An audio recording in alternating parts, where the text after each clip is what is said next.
जैनों की आबादी इंडिया में करीब 40 से 50 लाख के बीच में है। जैन समुदाय हालांकि इंडिया की कुल आबादी की तुलना में संख्या में बहुत छोटा है, लेकिन इंडिया के इनकम टैक्स रेवेन्यू में इसका 24% योगदान है और जीडीपी का 1/4 हिस्सा भी जैन समुदाय के योगदान से आता है।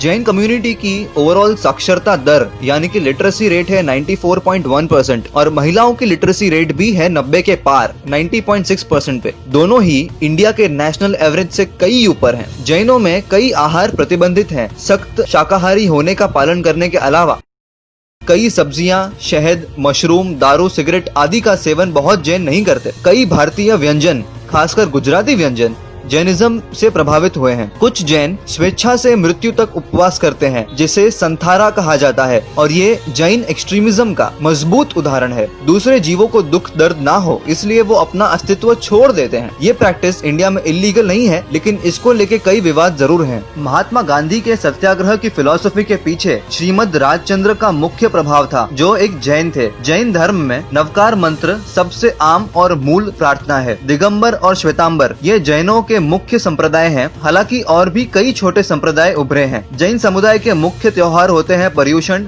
दशलक्षण, महावीर जयंती और दिवाली। जैन धर्म के अनुसार मुक्ति पाने के लिए 5 प्रतिज्ञाओं का पालन करना आवश्यक है। इन्हें पंच महाव्रत भी कहते हैं। पहला अहिंसा, मतलब किसी को किसी भी प्रकार से पीड़ित ना करना। दूसरा सत्य, तीसरा अस्तेय, मतलब चोरी ना करना। चौथा ब्रह्मचर्य और 5वां अपरिग्रह, यानी कि जो अति आवश्यक चीजें हैं उसे छोड़कर और कुछ ग्रहण न करना।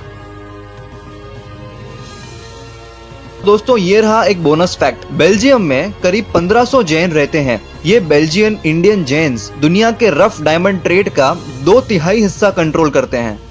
इंडिया में जैनों की हर फील्ड में बोलबाला रही है, जैसे कि गौतम अदानी, अदानी ग्रुप के स्थापक और चेयरमैन, संजय लीला भंसाली, बॉलीवुड के टॉप डायरेक्टर्स में से एक, विक्रम साराभाई, फेमस साइंटिस्ट और इन्हें father of India's space programme भी कहते हैं, चंद्रगुप्त मौर्य, मौर्य साम्राज्य के स्थापक, हीरा विजय जी, जिन्होंने मुगल सम्राट अकबर को जैन फिलॉसफी प्रस्तुत की थी और अकबर को शाकाहारी में बदलने में इनका मुख्य प्रभाव रहा, श्रीमद राजचंद्र जी, गांधी जी के गुरु। जैन एक धर्म है जो जात पात पर भेदभाव नहीं करता। जैनिज्म के अनुसार सभी आत्माएं एक समान हैं और हर एक में मोक्ष प्राप्त करने की उतनी ही ताकत है। अपने सिद्धांतों पर कायम रहने के साथ साथ आगे कैसे बढ़ा जाए, ये इनसे सीखने जैसा है। दुनिया के सारे जैनों को टेंस ऑफ इंडिया का सलाम। अंत में अगर कुछ इन्फॉर्मेशन रह गई हो तो सभी को टेंस ऑफ इंडिया की ओर से मन, वचन और काया से मिच्छामी दुक्कडम।